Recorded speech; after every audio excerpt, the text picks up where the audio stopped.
हरिहर नाम सोनपुर में हो रंग लूटई बाबा हरिहर नाथ सोनपुर में हो रंग लूटे। एक रंग लूटई बाबा हो कपिलेश्वर एक रंग लूटई बाबा हो कपिलेश्वर। रंग लूटई बाबा हो कपिलेश्वर एक रंग लूटई बाबा हो कपिलेश्वर। एक रंग मदनेश्वर नाथ हो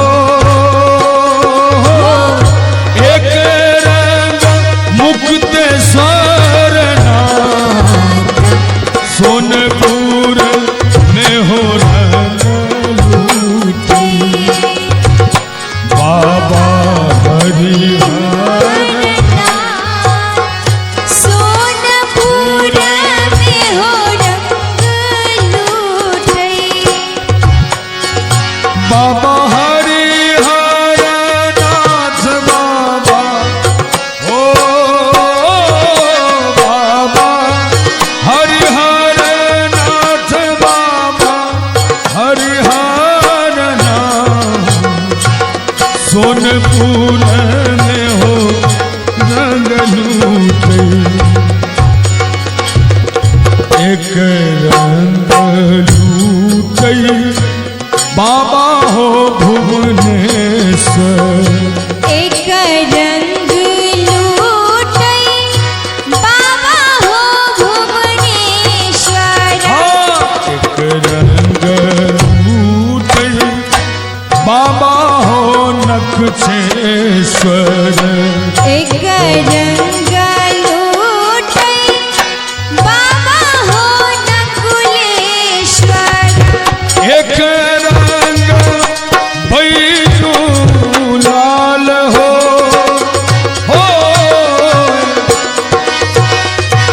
बैजू लाल सोनपुर में हो रंग लूटे बाबा हरिहर सोनपुर में हो रंग लूटे। बाबा हरिहर नाथ बाबा हो बाबा हरिहर नाथ बाबा हो बाबा हरिहर नाथ बाबा हरिहर नाथ सोनपुर में हो रंग लूटे। बाबा हरिहर नाथ सोनपुर में हो रंग लूटे।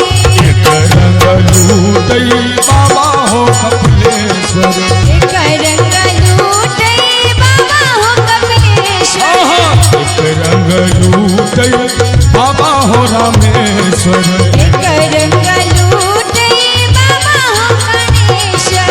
एक रंग कुशेश्वर नाथ हो एक रंग कुशेश्वर नाथ सोनपुर में हो रंग लूटई बाबा हरिहर नाथ सोनपुर में हो रंग लूटई।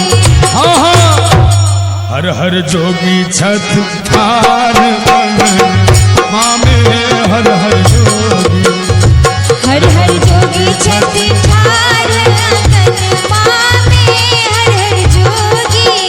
अंग विभूत गले रुद्रमाला अंग विभूत गले रुद्रमाला। गले रुद्रमाल गले रुद्रमाला गले